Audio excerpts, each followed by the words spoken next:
Assalamualaikum warahmatullahi wabarakatuh. Selamat siang. Kami dari kelompok 10 yang beranggotakan saya Eni Kusningsi, NPM 039, dan teman saya Monica Aprilia Suryanti, NPM 045, dan Evita Pani, NPM 061, akan mempresentasikan manajemen portofolio. Proses manajemen portofolio. Manajemen portofolio adalah suatu proses yang dilakukan oleh investor untuk mengatur uangnya yang diinvestasikan dalam bentuk portofolio. Manajemen portofolio ini dipandang sebagai suatu proses sistematis yang dinamis. Dikarenakan manajemen portofolio dipandang sebagai suatu proses, maka dapat diaplikasikan kepada setiap investor atau investasi. Proses manajemen portofolio oleh CFA dapat dilihat dari gambar sebelah, yaitu gambar 18.1. Dari gambar 11, yaitu gambar 18.1, kita dapat melihat 3 tahapan yang dapat diringkas sebagai berikut. Yang pertama, perencanaan atau planning, berisikan A. Melihat sarana-sarana, batasan-batasan, dan preferensi yang ditentukan oleh investor. B. Menetapkan kebijakan dan strategi pembentukan portofolio. C. Mempertimbangkan kondisi eksternal serta seperti ekonomi, sosial, politikal, dan sektor atau industri. D. Menetapkan ekspektasi pasar modal. Kedua, eksekusi atau execution, berisikan A. Mengimplementasikan strategi ke dalam pelaksanaan taksis dalam bentuk alokasi aktivitas taksis dan optimalisasi portofolio dalam bentuk kombinasi return dan risiko terbaik yang memenuhi sarana-sarana investor. B. Memilih sekuritas. C. Mengimplementasikan dan mengekuisasi portofolio. Yang ketiga, umpan balik atau feedback, berisikan yang A. Memonitoring portofolio dan memproses terhadap perubahan-perubahan input investor dan pasar. Yang B. Menyimbangkan atau rebalancing portofolio. Yang C. Mengevaluasi kinerja portofolio untuk meyakinkan sarana-sarana investor masih terpenuhi. Perencanaan portofolio. Tahap awal dari proses manajemen portofolio itu tadi kan perencanaan atau planning. Nah, tahap perencanaan ini memfokuskan pada penetapan input-input yang diperlukan dalam pembentukan portofolio. Ada 3 input yang digunakan, yaitu return ekspektasi individual, sekuritas. Ini merupakan input yang digunakan untuk membentuk return ekspektasian portofolio. Yang kedua, varian return individual dan sekuritas. Yang ketiga, korelasi return individual sekuritas. Nah, di dalam variasi dan korelasi return individual sekuritas digunakan untuk membentuk variasi return atau resiko portofolio. Faktor-faktor itu menentukan input yang berasal dari investor sendiri, seperti sarana-sarana, hambatan-hambatan, dan preferensi, dan dari pasar modal, atau dengan mempertimbangkan keadaan ekonomik, sosial, politika, dan sektor relevan.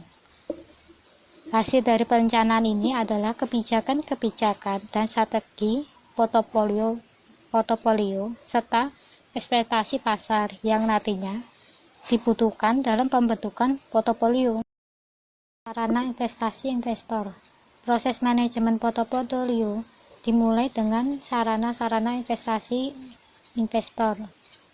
Sarana ini difokuskan pada pencapaian kombinasi return dan resiko yang terbaik dari sudut pandang investor. Kombinasi ini disebut tukar atau take off antara return yang dituntut yang dapat diterima oleh investor dengan tingkat toleransi resiko yang harus dihadapi, atau risk toleransi. Take off memiliki perbedaan yang cukup signifikan antara investor individual dengan investor institusional. Perbedaan tersebut dapat mempengaruhi strategi portofolio mereka. Preferensi rektor dan risiko investor individual lebih ditunjukkan oleh batasan masing-masing investor, sedangkan untuk investor institusi, kebijakan portofolio mereka ditentukan dengan menghitungkan tujuan yang hendak dicapai. Toleransi risiko umum dari investor diwakilinya batasan-batasan dan aturan yang berlaku umum dan bersifat lebih jangka panjang. Investor institusi dapat bermacam-macam, seperti misalnya perusahaan reksadana, dana pensiunan, dana sumbangan, perusahaan asuransi jiwa, perusahaan bukan asuransi jiwa, dan bank. Perbedaan tersebut, rektor yang dituntut dan toleransi risiko antara investasi individual dengan bermacam-macam investor institusi dapat dilihat dari tabel berikut. Tabel 18D1. Perbedaan rektor yang dituntut dan toleransi risiko antar investor. Tipe investor. Di individual ini, return yang dituntutnya tergantung pada siklus hidupnya, sementara toleransi risiko tergantung dari siklus hidup. Misalnya, lebih mudah, lebih tinggi toleransi risikonya. Sementara reksadana, di dalam hal return yang dituntut dan toleransi risiko itu sama, yaitu variabel. Sementara dana pensiun atau pensiun funds, return yang dituntut itu tingkat akuritasnya diasumsikan. Sementara toleransi risiko tergantung dari perkiraan pembayaran pensiun. Dalam hal sumbangan, return yang dituntut ditentukan oleh kebutuhan pendapatan sekarang dan kebutuhan pertumbuhan aktivitas untuk menjaga nilai realnya. Toleransi risikonya itu secara umum konservatif. Sementara perusahaan asuransi jiwa, return yang dituntut itu lebih tinggi dari tingkat uang dengan margin yang cukup untuk memenuhi sarana biaya dan laba. Tingkat aktuarial juga penting dipertimbangkan. Sementara di toleransi risiko lebih konservatif. Perusahaan bukan asuransi jiwa, return yang dituntutnya itu tidak ada minimalnya, sementara toleransi risiko itu konservatif. Dalam hal bank, return yang dituntut itu perbedaannya suku bunga, sementara toleransi risiko itu variabel. Slide berikutnya akan dilanjutkan oleh teman saya. Saya Evita Fani, MPM 061 akan melanjutkan penjelasan mengenai preferensi risiko investor. Secara umum, tukaran atau trade-off return yang dituntut dan risiko yang harus dihadapi oleh investor adalah berhubungan positif, yaitu lebih tinggi return sampai lebih tinggi risiko dan lebih rendah return sampai lebih rendah risiko. Misalkan ada pertanyaan, tukaran mana yang biasanya dipilih oleh investor, apakah yang lebih tinggi return sampai lebih tinggi risiko, atau yang lebih rendah return sampai lebih rendah risiko? Jawabannya adalah tergantung dari preferensi risiko investornya. Preferensi risiko investor individual akan sangat ditentukan oleh umur dan tingkat penghasilannya. Hidup manusia yang terbatas dan tingkat penghasilannya yang berbeda akan mempengaruhi preferensi risiko investasi sepanjang siklus hidup mereka. Pada gambar di layar yaitu gambar 18.2, toleransi risiko dan return sesuai siklus hidup investasi individual, atau yang ada di buku Jugianto halaman 713, yaitu ada siklusnya. Yang pertama ada akumulasi atau awal karir, yang keduanya ada konsolidasi atau tengah sampai akhir karir, dan yang terakhir ada tahap pembelanjaan dan memberi. Slide selanjutnya yaitu menjelaskan lanjutan dari gambar 18.2, yaitu tentang siklus hidup investor, tukaran return atau risiko yang mengalami perubahan. Yaitu tahapan yang pertama ada accumulated fase atau fase akumulasi. Fase ini merupakan fase awal karir investor individual. Pada awal-awal karirnya, investor individual umumnya masih sedikit memiliki kekayaan, namun masih mempunyai jangka waktunya yang panjang untuk mengumpulkannya. Umumnya, investor ini adalah investor yang umurnya masih muda dan rela dan mau menanggung risiko yang lebih besar untuk memperoleh return yang lebih besar. Tahapan selanjutnya yaitu tahapan consolidation fase atau fase konsolidasi. Pada fase ini merupakan fase pertengahan sampai akhir karir dari investor individual. Nah, pada fase ini ketika pendapatan yang diperoleh oleh investor sudah melebihi pengeluaran yang harus dikeluarkannya untuk menanggung hidupnya, mereka mulai mengakumulasi atau membuat dan mengumpulkan portofolio investasinya. Umumnya, investor ini adalah investor yang sudah tidak muda lagi umurnya. Investor ini juga yang memiliki preferensi risiko dan tukaran return atau risiko pada tingkat moderat. Nah, tahapan ketiga itu ada tahapan spending fase atau fase belanja. Fase ini merupakan fase akhir karir dan pensiun dari investor individual.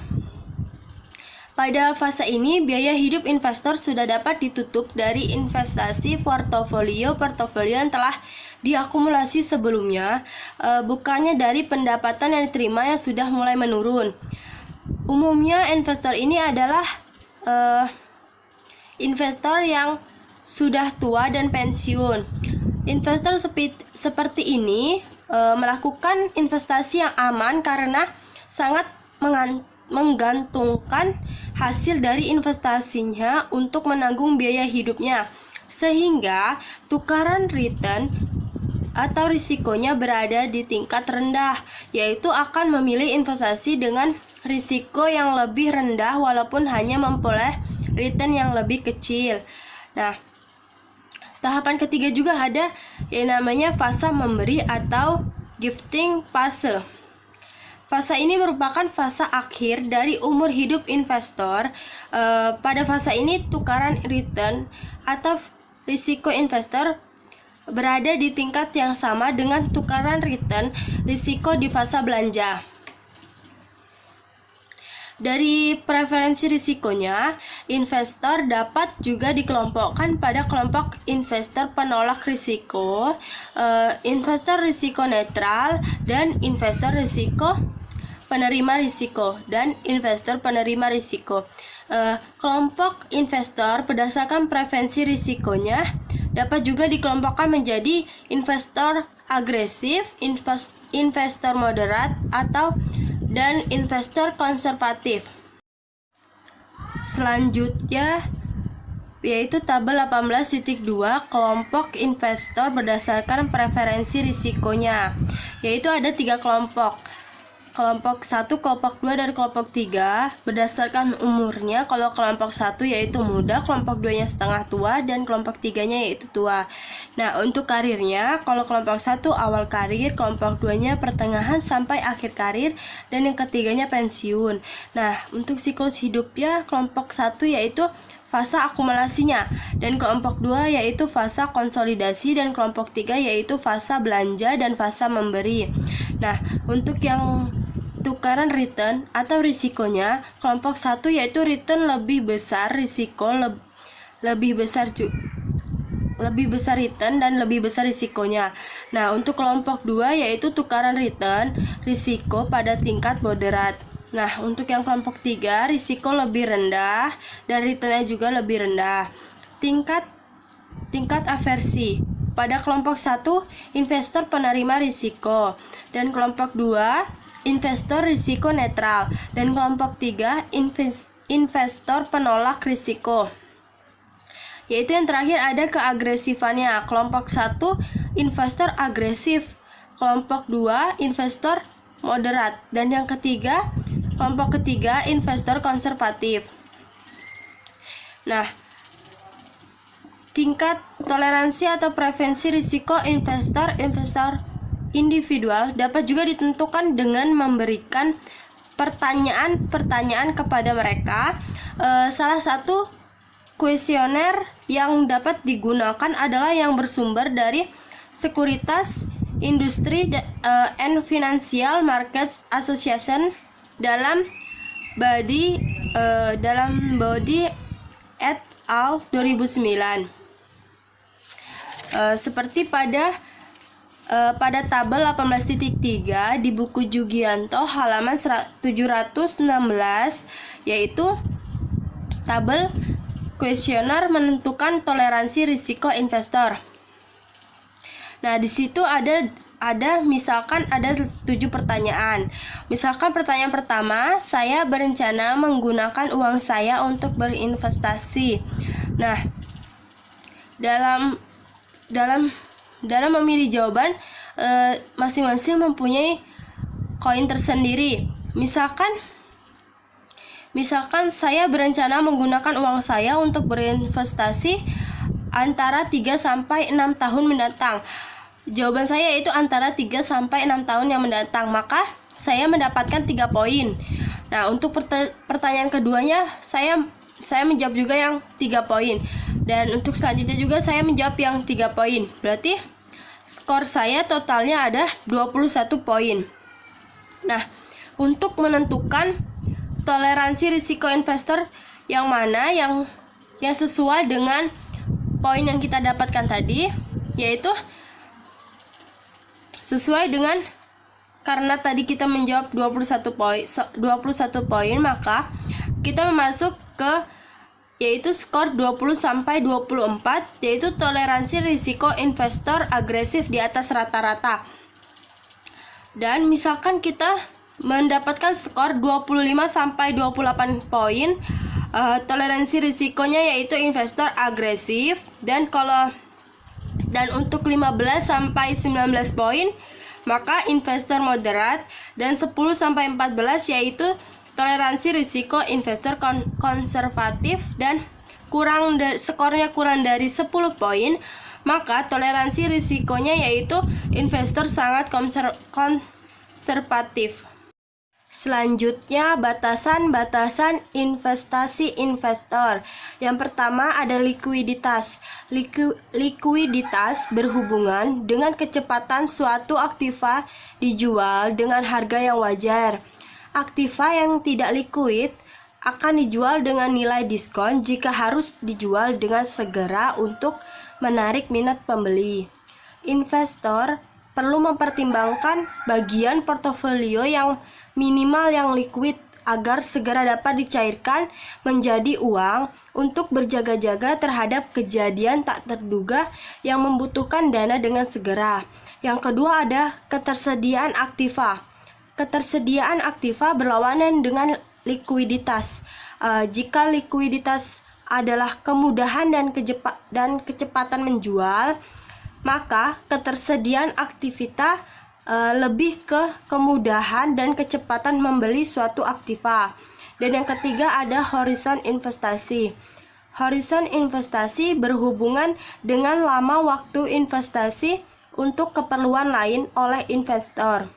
Misalnya, investor mempunyai dana menganggur selama 2 tahun dan setelah itu akan digunakan untuk membiayai kuliah anaknya.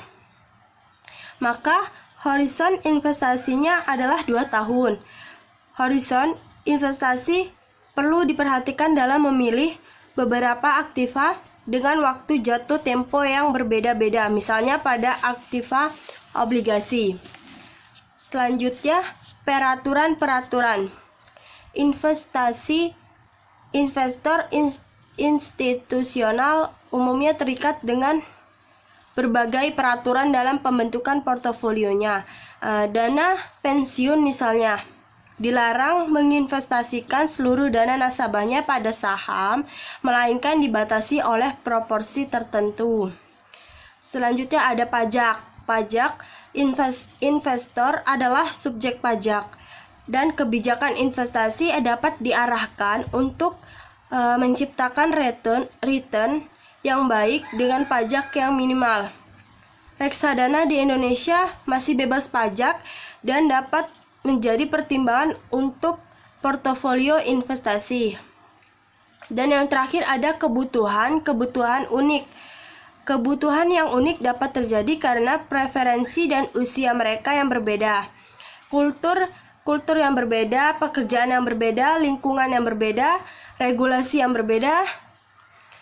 Misalnya, investor lebih muda akan lebih memilih aktiva yang lebih berisiko dibandingkan dengan investor yang lebih tua. Investor yang sudah pensiun akan mempunyai kebutuhan investasi yang berbeda dengan investor eksekutif berpenghasilan tinggi. Investor pensiun mungkin akan lebih suka menginvestasikan di saham yang menghasilkan dividen yang tinggi. Contoh lainnya adalah investor individual yang bekerja di pabrik mobil misalnya. Misalnya pada kondisi ekonomi baik, penghasilan investor ini dari pekerjaannya cukup besar.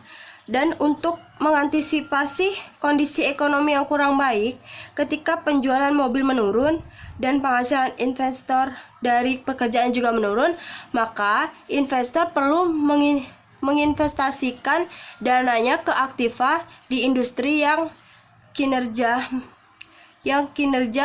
malah membaik pada waktu ekonomi kurang baik. Misalnya pada industri farmasi. Investor institusional juga menghadapi kebutuhan unik yang berbeda. Investor institusional dana pensiun misalnya mempunyai kebutuhan unik khas untuk membayar pensiun karyawan secara periodik. Selanjutnya, kebijakan dan strategi investasi. Untuk investor, institusi yang diatur oleh peraturan-peraturan biasanya diwajibkan untuk membuat pernyataan kebijakan investasi. Pernyataan kebijakan investasi merupakan pernyataan yang mendeskripsikan kebijakan investasi yang diambil, termasuk di dalamnya informasi mengenai sasaran-sasaran, batasan-batasan, dan preferensi-preferensi dari dana yang diinvestasikan.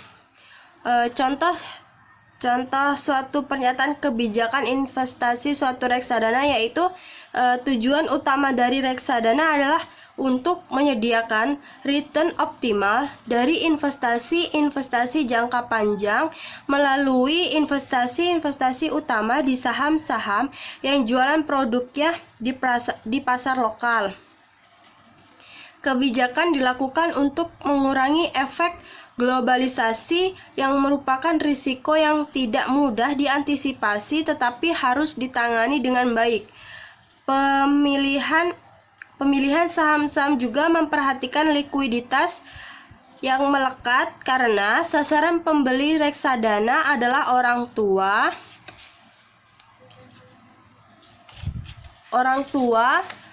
dan pensiunan, maka saham-saham yang dipilih juga diprioritaskan pada pemilihan sekuritas yang membayar dividen besar dan konstan. Dana akan dialokasikan 85% ke aktiva saham dan 15% ke SBI. Saya Monica Aprilia Suryanti, NPM 045 akan melanjutkan presentasi. Slide 11. Pertimbangan-pertimbangan faktor makro yang relevan. Dalam mengembangkan strategi dan kebijakan investasi, itu adalah penting untuk mempertimbangkan faktor-faktor eksternal yang terkait dengan investasi portofolio yang hendak dibentuk. Faktor-faktor tersebut adalah faktor-faktor ekspektasi makro yang dapat mempengaruhi pasar modal. Faktor-faktor makro yang harus dipertimbangkan adalah faktor-faktor ekonomi, sosial, politik, dan sektor industri. Faktor ekonomi yang penting dipertimbangkan adalah tingkat suku bunga pasar yang akan terjadi, karena suku bunga mempunyai hubungan terbaik yang signifikan dengan kinerja pasar modal. Faktor ekonomi lainnya yang perlu dipertimbangkan adalah inflasi. Inflasi perlu dipertimbangkan terutama untuk investasi berhorizon jangka panjang, agar investasi portofolio di kemudian hari tidak kehilangan daya tariknya karena returnnya di bawah inflasi yang terjadi. Selanjutnya, slide 12.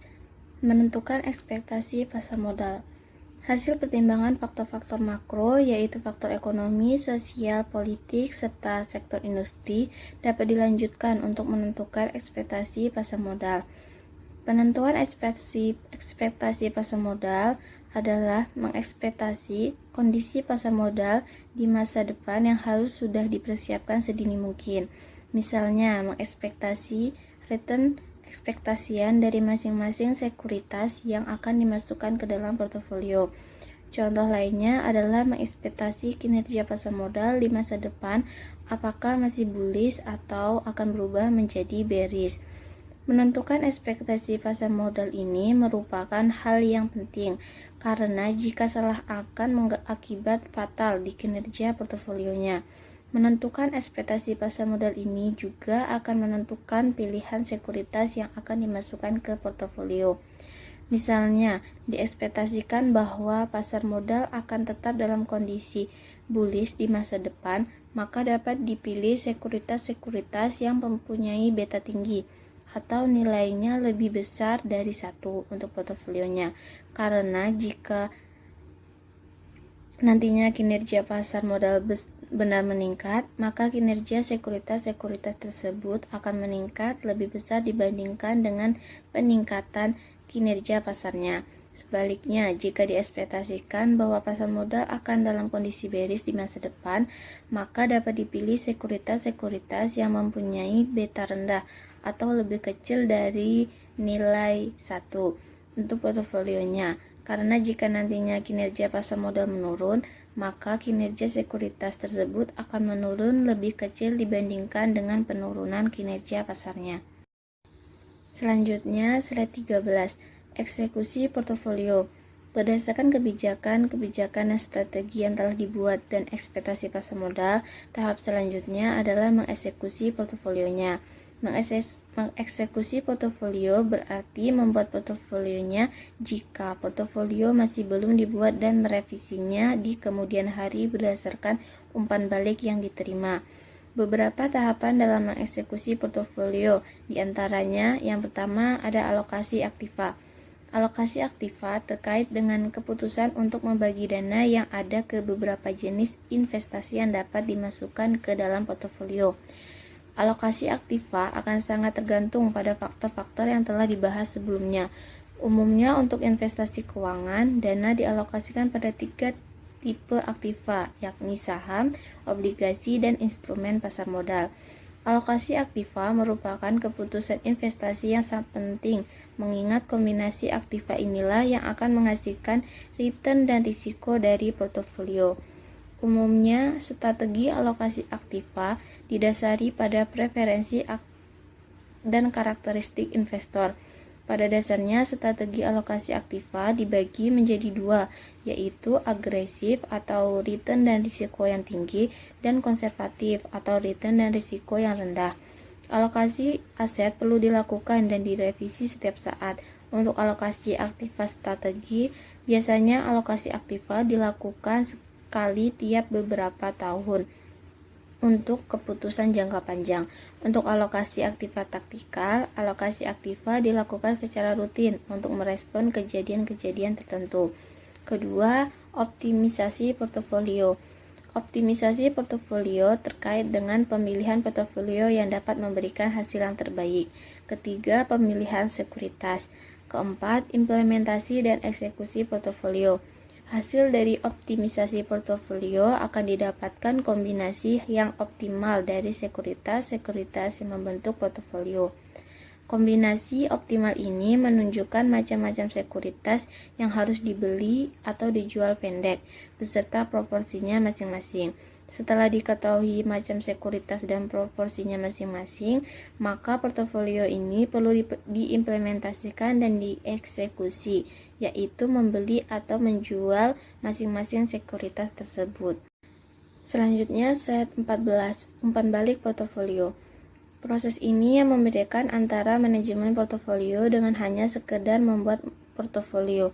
Portofolio yang sudah dibuat tidak dapat hanya dibiarkan saja, karena kinerjanya dapat menurun setiap saat di masa depan.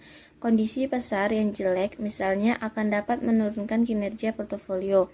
Oleh karena itu, kondisi pasar harus selalu dipantau untuk menjaga kinerja portofolio akan tetap optimal. Jika kinerja portofolio menjadi tidak optimal karena kondisi pasar yang berubah, maka portofolio ini perlu diseimbangkan kembali. Portofolio perlu diseimbangkan untuk menyesuaikan diri dengan kondisi pasar dan lingkungan investor yang berubah-ubah. Menyeimbangkan portofolio adalah kegiatan untuk mengubah alokasi jenis aset portofolio atau komposisi sekuritas-sekuritas yang ada di portofolio untuk tetap menjaga kinerja portofolio tetap optimal. Menyeimbangkan portofolio juga memiliki biaya-biaya, antara lain biaya berdagang, yaitu biaya yang terjadi akibat transaksi jual beli sekuritas, antara lain biaya komisi dan pajak. Adapun biaya tidak berdagang, yaitu biaya atau kerugian yang timbul akibat penurunan nilai sekuritas-sekuritas di dalam portofolio kalau tidak dioptimalkan. Portofolio akan diseimbangkan jika sasaran-sasaran portofolio sudah tidak tercapai lagi dan biaya-biaya yang dikeluarkan untuk menyeimbangkan lebih kecil dari peningkatan kinerjanya akibat penyeimbangan tersebut. Baik, sekian presentasi dari kelompok 10. Apabila ada salah kata, mohon dimaafkan. Assalamualaikum warahmatullahi wabarakatuh.